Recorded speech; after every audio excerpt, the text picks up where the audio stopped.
We're on, baby. Welcome into a special Friday night reactions. Friday night. We got to come up with a name for this, but it's Joseph, and I'm joined by the lovely Drew. We just wrapped up Auburn and Baylor, and Georgia Tech and Colorado, which turned out to be really, really good games. So we wanted to hop on here and give you like 20 minutes of just like quick, instant reaction.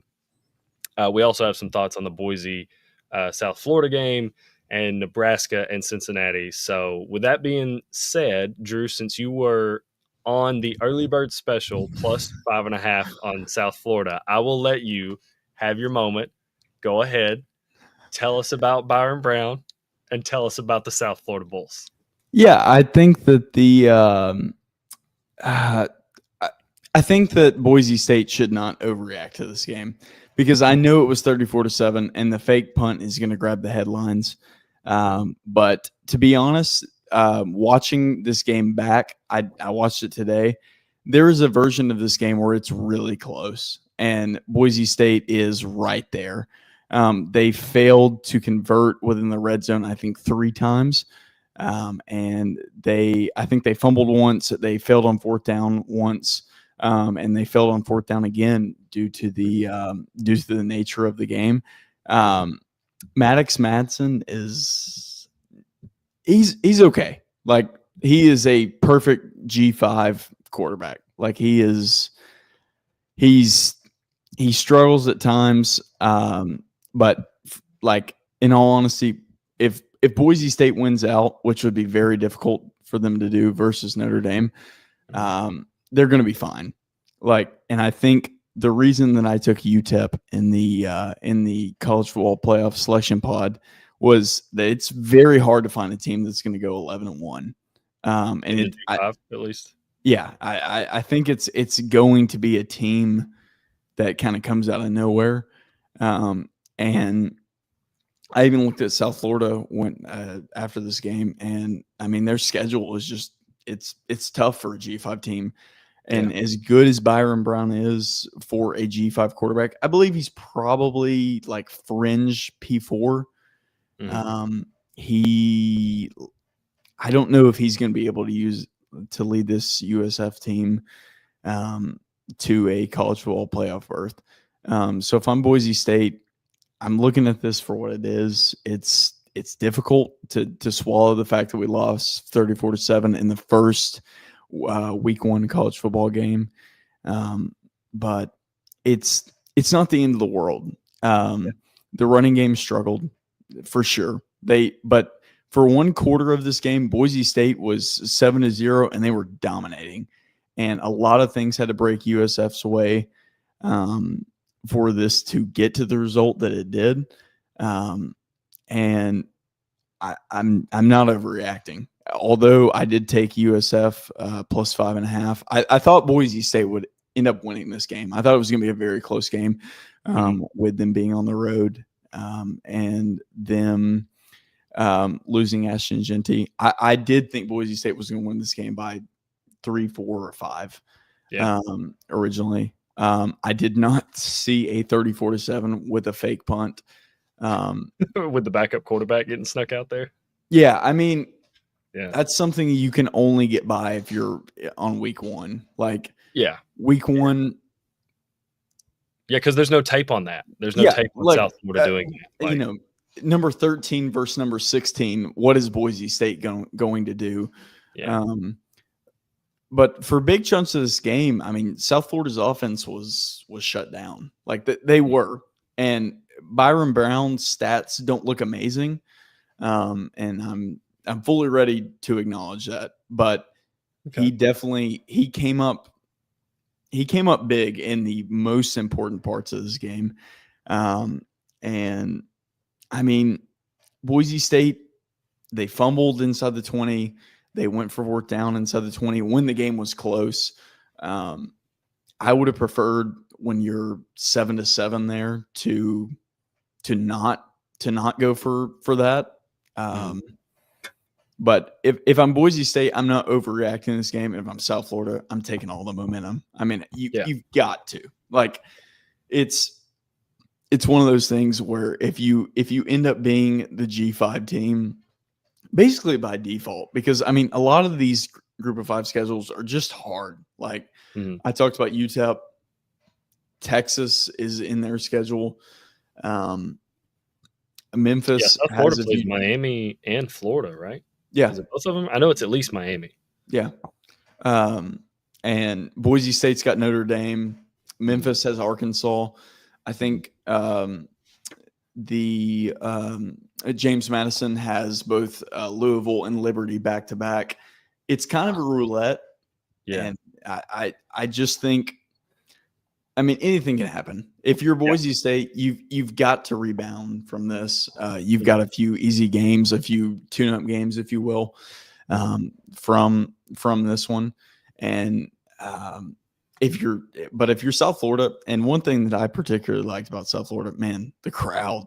I mean, they were pretty electric for a G5 team. I mean, listening to them on the broadcast, man, they were a lot of fun. Yeah. I mean, I get it was 34-7, but there's a world where this game is like 17-10 in any it's much closer. In any like direction. Like it's Boise State struggled. They had the penalty on the drive that USF ended up scoring their first touchdown. And I don't know if I overreact to this. If I'm curious to hear your thoughts on this game. Yeah, no, I'm kind of with you. I'm not going to overreact because I think Boise State's still a really, really well-run program. And I think their biggest thing moving forward is just don't let South Florida beat you in like 3 or 4 weeks. Don't let South Florida beat you because they beat you in week 1. Don't let them beat you in week 2, week 3. Right. Because the way you're talking about and the way you brought up several other G5 schedules with them having to play Power 4 opponents, it sounds like the G5 spot could be up for grabs if you're like a 10-2 or 9-3 team. I think it's perfectly reasonable. Yeah. So if you're Boise State and you're looking around at the landscape, the G5 landscape, you're like, hey, we regroup, we come back, and I think we have a chance. So yeah, I'm with you. I'm not going to count out Boise State. Obviously, losing Ashton Jeanty was a huge loss. Definitely. This makes it look much worse, but I think that team will bounce back and improve. Yeah, I think the headline now is like, oh, can we just admit Ashton Jeanty was a generational talent? Like, I think that's the headline grabbing news. But I mean, if I'm being honest, like the headline grabbing news is that Boise State struggled to play in Florida, which is, I mean, multiple thousand miles from where they normally play at. Like, I think that's the headline grabbing news. It's a long road trip. Yeah, it's like Maddox Madsen. I think we knew what he was, and now we definitely know what he was. Like, he is a decent quarterback. He can sometimes extend the play, but as far as moving the needle for Boise State, they're going to have to get things going in the run game. And for one quarter, Boise State dominated this game. Like they were 7-0. They were efficient in the run. They shut down South Florida, and unfortunately, it just didn't break their way. Whether it be the turnover in the red zone, the fake punt, which is hard to prepare for if you're in week 1 as a G5 team. That's really what I see. I mean, I don't see anything beyond that. I was all ready to come out on here and give Byron Brown his flowers. Yeah, his stats are not great. I mean, just being honest, he had a long run called back on a holding penalty. I'm going to go and make the statement that Byron Brown is probably a P4 like lower level quarterback. Like I think that's where he's at. But I mean, which I don't could know. do wonders in the G5 league. Like that could do wonders for South Florida. Right. Like I think Byron Brown would be great at Northwestern. Like I think he would be a godsend at Northwestern. I mean, I know Northwestern's in the Big Ten, but like I don't know if I would. I don't know if I'd necessarily throw them out as like a lower P4. Like they're a dog to Tulane. Yeah, fair enough. They're probably a dog to those. The next thing we're going to talk about, Cincinnati. Yeah. Yeah, I think he'd be an upgrade. He'd be solid at Cincinnati. Yeah, Yeah, yeah. a lot of fun. Um, Cincinnati's quarterback, his name's escaping me, like Brandon Staley. Yeah, Look let me grab that while you go. We'll go and start on Cincinnati, Nebraska, looked because pretty good. Yeah, it was a game of the year. It was not the game of the year, but it was a game. I mean, our focus in that game is Nebraska, right? Right. A lot of hype coming in. Dylan Raiola year 2. Everybody's beating Matt Rule year 3 into the ground. The hiring of Dana Holgerson. Like, there's just a list of reasons why you expected Nebraska to come out and look cleaner than they did. I know it was week 1, so you kind of got to take that with a grain of salt, and you got to understand it's like, hey, it's the first game of the year. But I don't know, man. Watching it, it still felt like their offense looked kind of clunky. Yeah, agreed. I was really expecting a lot more from Dane Key and the downfield passing game for Nebraska. Yeah, I had much higher hopes for that coming into this game, and I just didn't see it. I'm not saying it's not there, and I'm not saying it won't be there, but I just thought I would see more of a downfield passing attack. So I'm a little concerned about that. But if you are a Nebraska fan, you do have to feel good because over the past few years, these are games that you would have lost. You would have found a way to lose to Cincinnati. The way this game was going, watching it late, I was like, Nebraska's going to find a way to lose this game. yeah. And then they didn't. So you take what you can get. You know, the guy showing the shirt that says we almost always win, but then you actually won. So you take the one possession victory, and you just you take it a week at a time with this schedule, and you hope that Dylan Raiola gets a little bit more help with the downfield passing attack, and he gets a little bit more help in pass protection, because there were times Cincinnati was rushing 5 and Nebraska was using 6 or even 7 at times to try to defend Raiola, and Cincinnati was still getting home. So that is a little concerning. Yeah. I mean, I think Nebraska's offensive line looked grossly underprepared for this game. And I don't think that's not even from the pass protection standpoint. There were times in this game where Nebraska struggled to run the ball. Like, I know that their running back finished with 25 carries, 108 yards. And I get that's a decent mark for P5 college or P4 college football. But there were times in this game where they really needed to establish the run, and they got on like 2nd and 13, 2nd and 11. And it really felt like it was all on the passing attack of it was all on Raiola.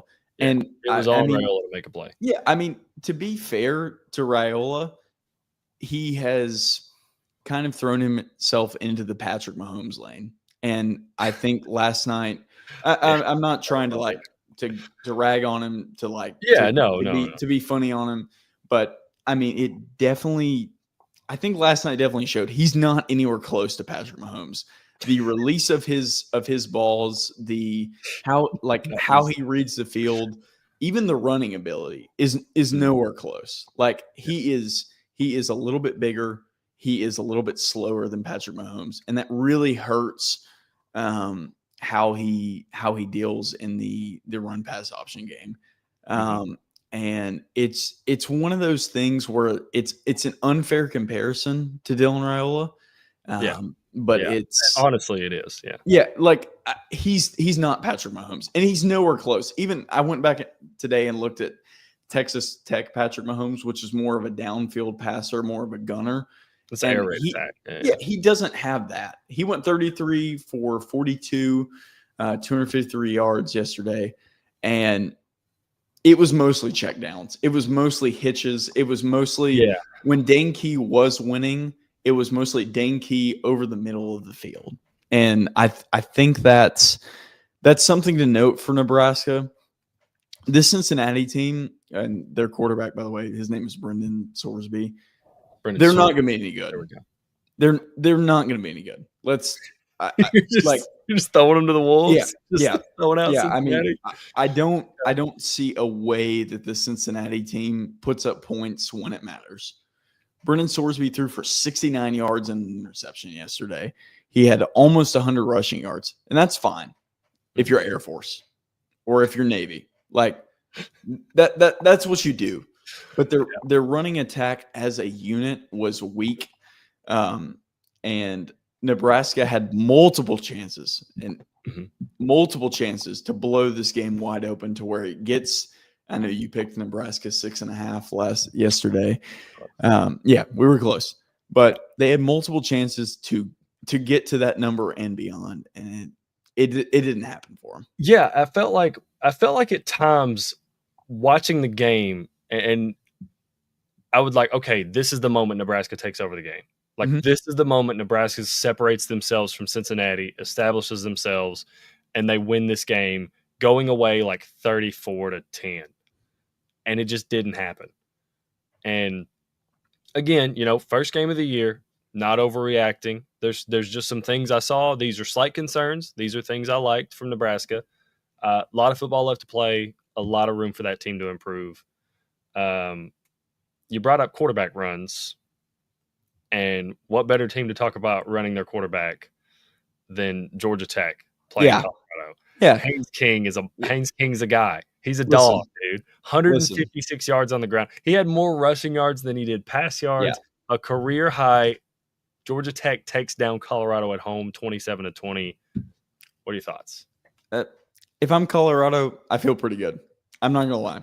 I came into this game expecting Georgia Tech to win. I bet on Colorado plus 4.5, and it was something that I took just because of the unknown with Colorado. I didn't know what they were going to be. And now I have a pretty good idea. They are going to be slightly worse than the Shedeur Sanders, Travis Hunter version of Colorado. But in the not Big near 12 the this drop year, off.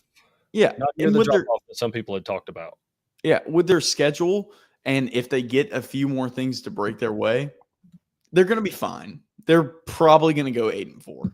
Like, they're not going to do what I predicted in the college football player predictions pod. They're not going to go 11-1. There's actually no chance. They can't do it. Caden Salter is fine. He is a fine P4 quarterback. He proved at Liberty that he deserved to be higher than Liberty. But man, they're really, and what they've struggled with in the Dion era, because like you've said this before, I get why Dion did what he did. He has to get that transfer portal class in there to turn around a 2-win Colorado team. But they are really struggling in the depth areas, in my opinion, in these type of games. Or Georgia Tech, they know who they are. They've got their guys. They've got the guys that they want to back up the guys that are starting. And if I'm being honest, Colorado is not built to win a game like this, and Georgia Tech is. They're not yet, but they're getting better. I liked moments that I saw from Colorado's offensive line in this game, and I know we had heard that we were gonna see Julian Lewis. I'm glad we didn't, because I think giving Caden Salter this full game and allowing him to be the guy will pay dividends for you at Colorado later on in the year. He's a veteran. He's played a lot of football. So I think that was the right call by Dion.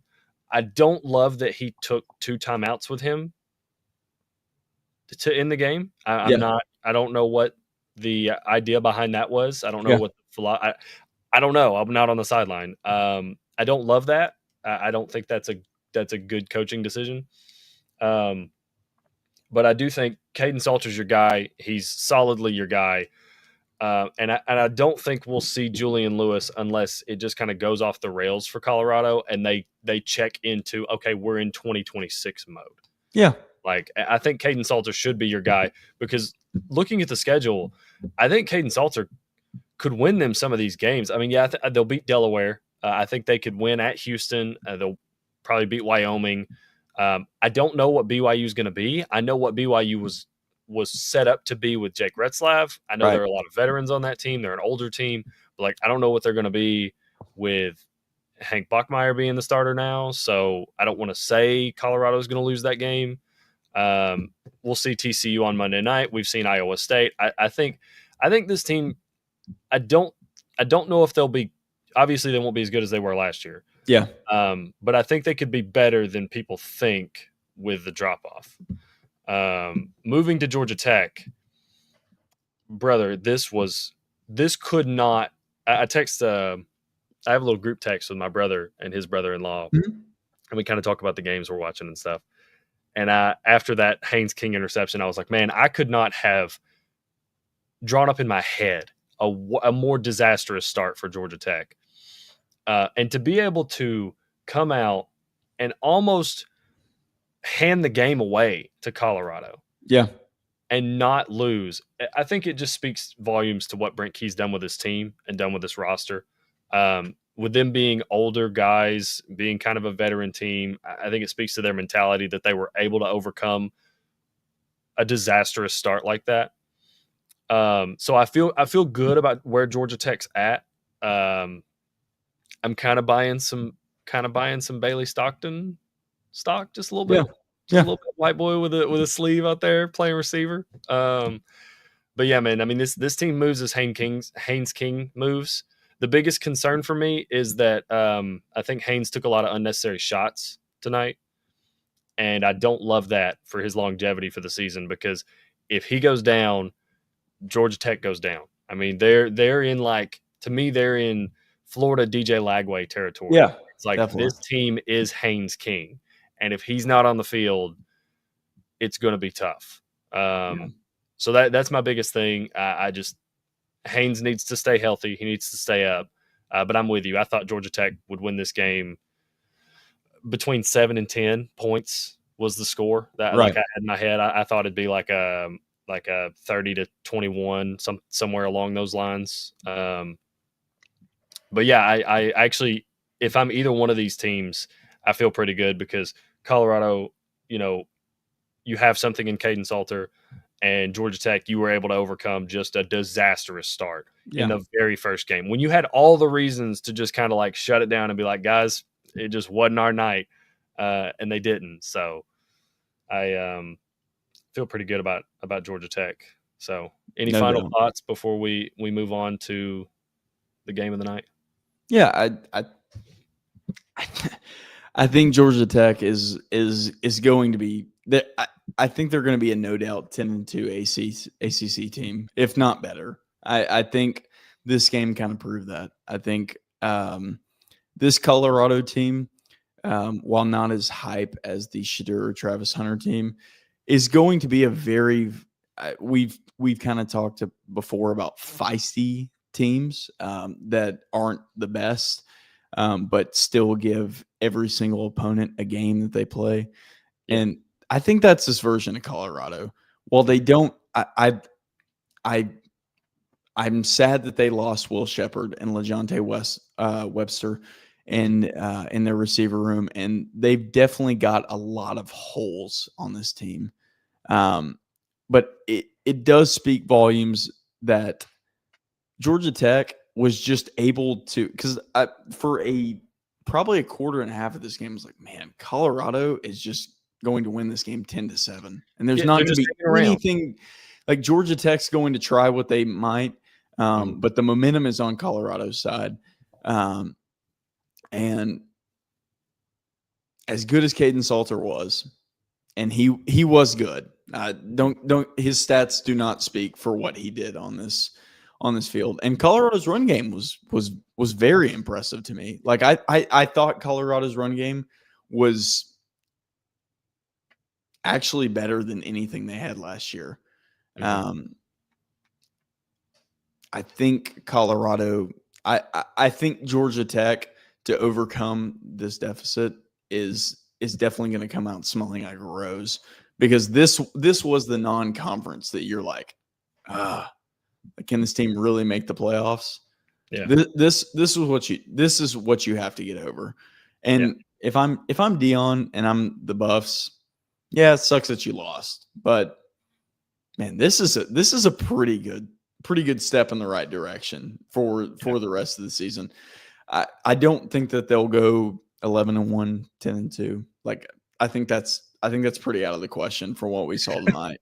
Yeah. But this is, if you're actually going to build a program that's not based on hype and like top tier talent, this is where you get to. Julian Lewis sees this and he's like, that's what I want to be.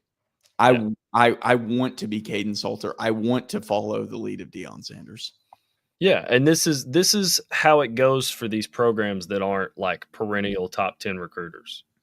Where it's like, hey, you had two really good players last year. You had a Heisman winner, and now you're in like a transition period where you're kind of, because I kind of put Colorado in the same realm as like Iowa State or Yeah. Kansas State, like some of these other Big 12 teams where it's like, hey, they're not just going to reload.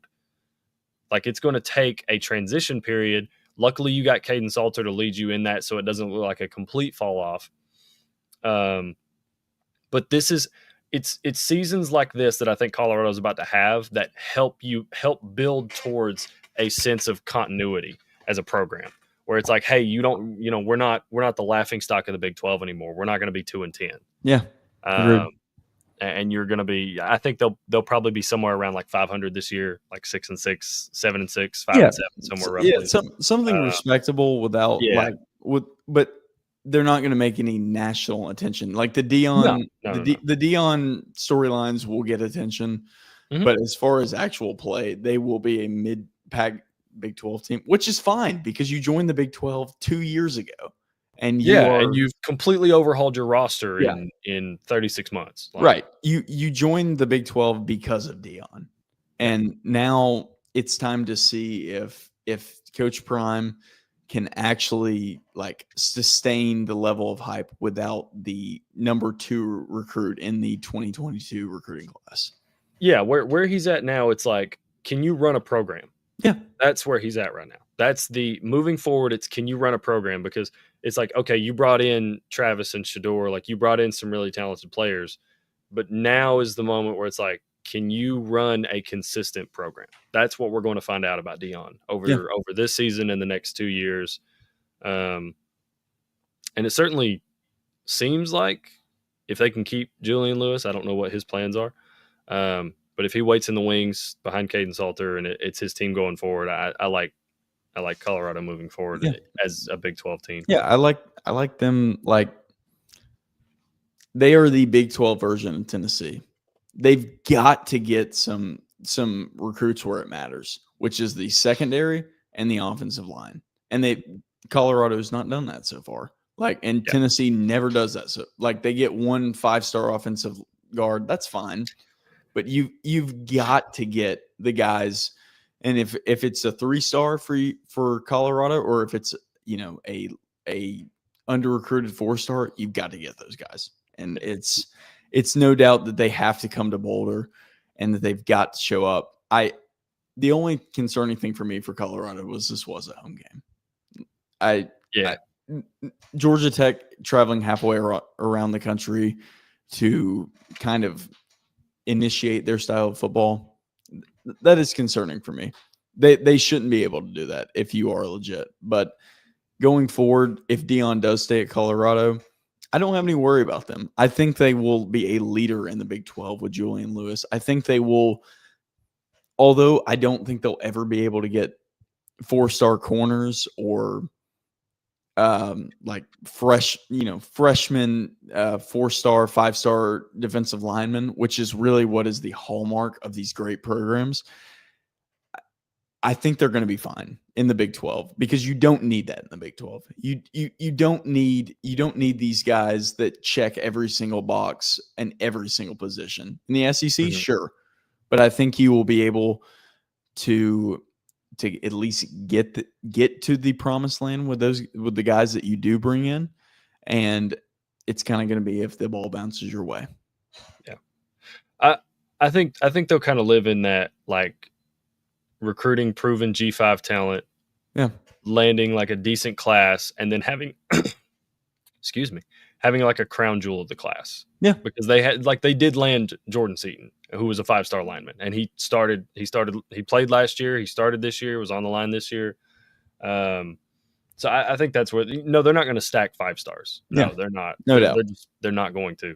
But I think Dion will be able to pull maybe one or like a couple of like higher end 4 stars that you Agreed. thought were going to go somewhere else. Agreed. But to close us out for the night, that was not the only Big 12 team in action. Yeah. We saw some late fireworks down in Waco. What started out kind of rough and turned into a little bit of a shootout as Auburn takes down Baylor 38-24. Thoughts on the game? Initial first reaction? Where's your head at? You wanna take a second? You want me to go first?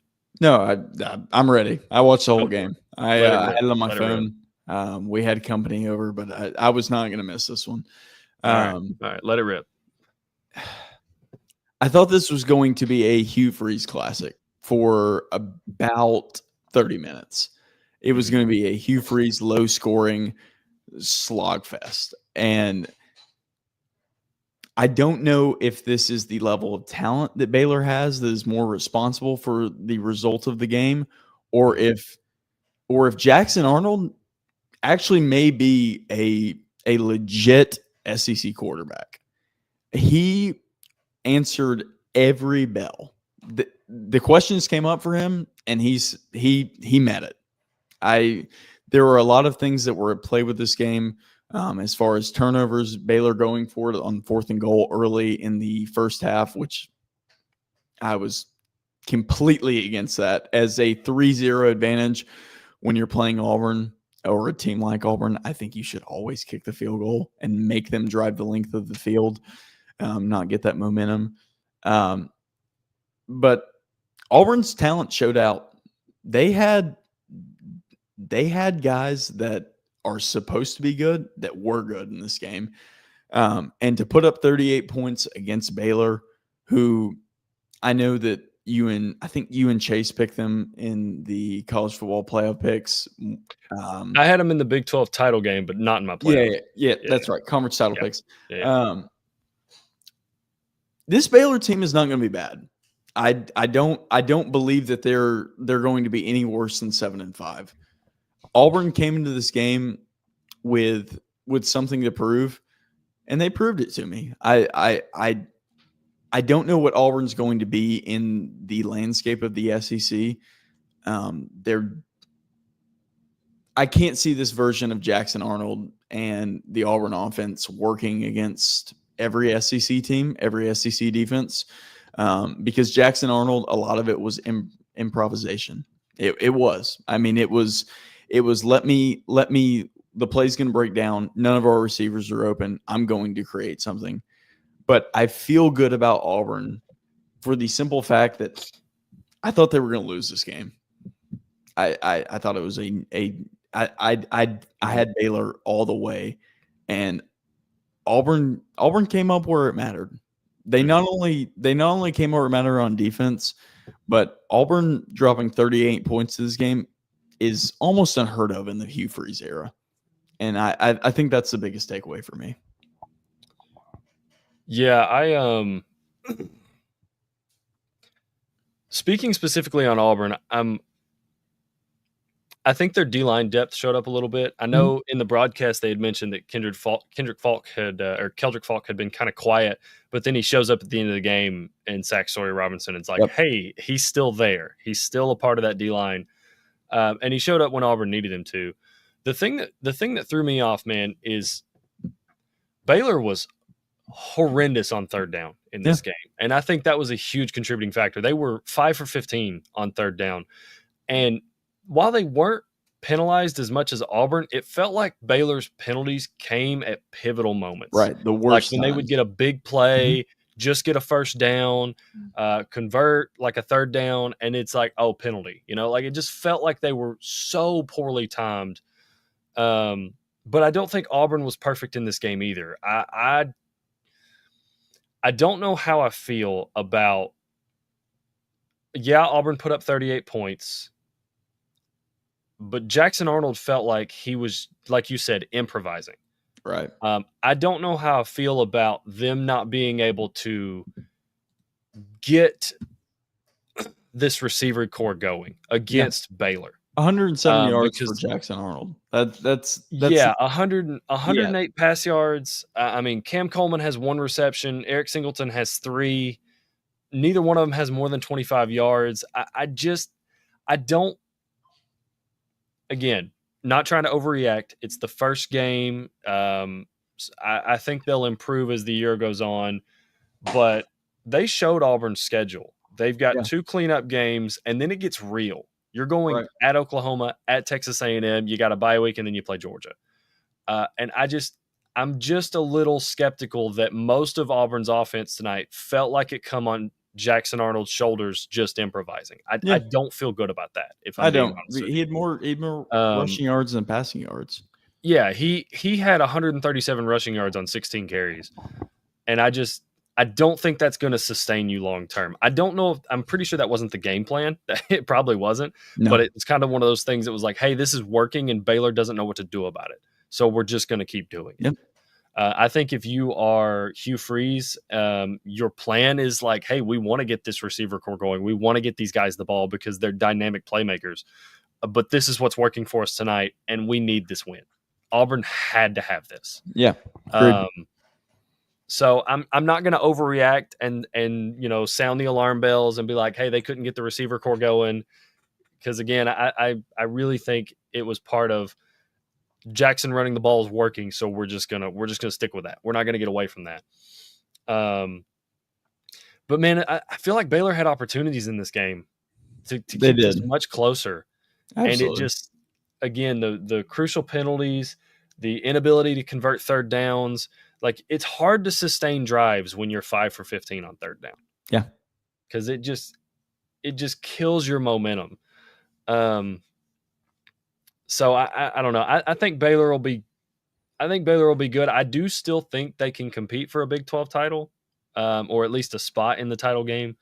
Michael Trigg's going to be a problem for the rest of the Big 12.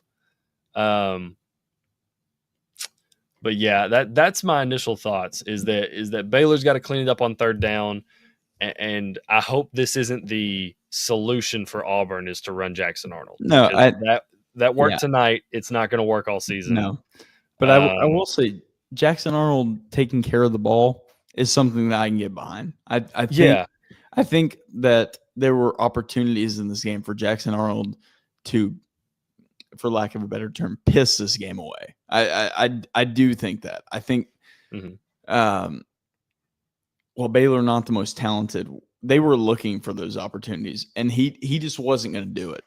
Yeah. And whether that makes Jackson Arnold a great quarterback at the next level, probably not. Jackson Arnold is probably not going anywhere beyond Auburn. I'll be real. He pulls down a lot of things that you would like to see him go through his progressions on. But if Jackson Arnold can do this, then Hugh Freeze will keep his job. I'll go ahead and say that. Hugh Freeze will keep his job. They'll win the games that they are supposed to win, and they may get one that they're not supposed to win.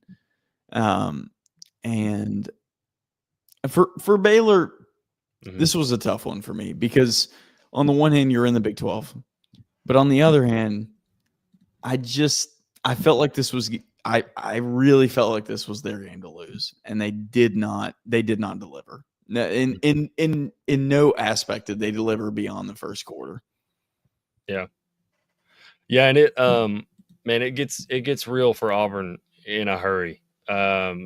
September, the first half of September, you got Ball State at home, you got South Alabama at home, and like I said, you're at Oklahoma, at Texas, bye week, Georgia, Missouri at home, at Arkansas, Kentucky, Vandy. So you get a little bit of a stretch there with Arkansas, Kentucky, Vandy, before you finish with Mercer and Alabama. So I mean, it gets real in a hurry.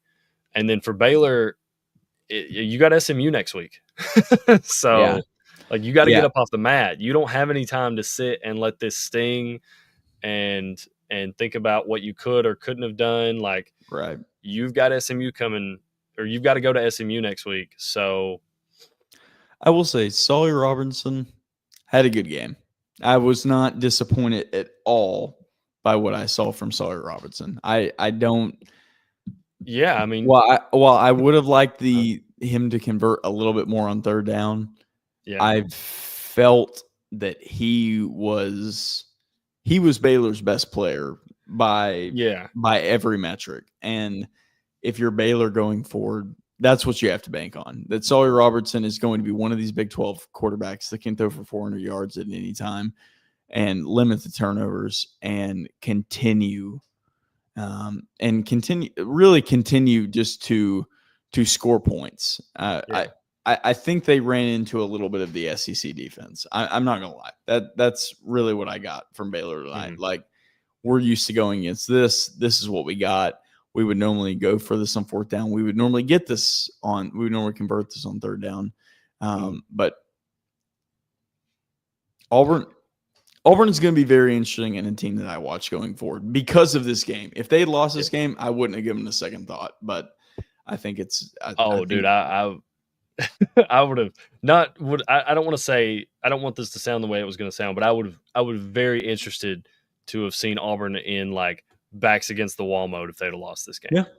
Yeah. Because it very much would have been, because it feels a lot better going into Texas A&M or to Oklahoma 3-0, instead of 2-1. And it's like, well, you played Ball State and South Alabama, so like, yeah, your record's 2-1, but you're really 0-1 because you played Baylor. Right. But I feel good about Sawyer Robinson. I'm with you.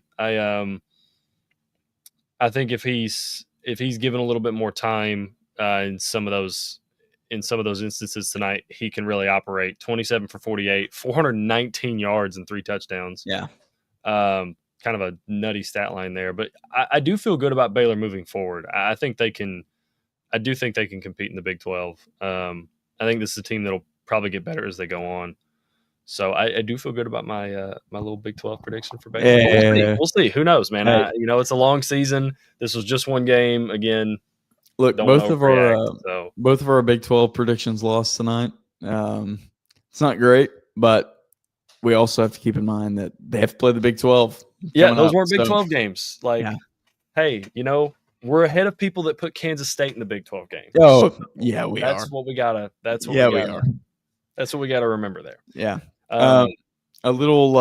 I'll give a little nugget. I know we're at 42 minutes. Oh, you're good. I liked Aiden Childs tonight. I bet on I bet on Michigan State to cover 20.5. They did not. But dude, I would. That's a bad beat. Yeah. The pick six. The backup quarterback throwing a pick six is just a bad beat. Yeah. So, like, but, I think you were on the right side there. Aiden Childs looked good. Michigan State's running game, I thought, looked dominant against a G5 team. And I don't, based on Michigan State's schedule, I don't think they're going to be any better than 8-4. But Aiden Childs. I mean, you take that. Yeah. Michigan State's been kind of down the past few years, so like 8-4 is not bad. Yeah, Aiden Childs is going to be something.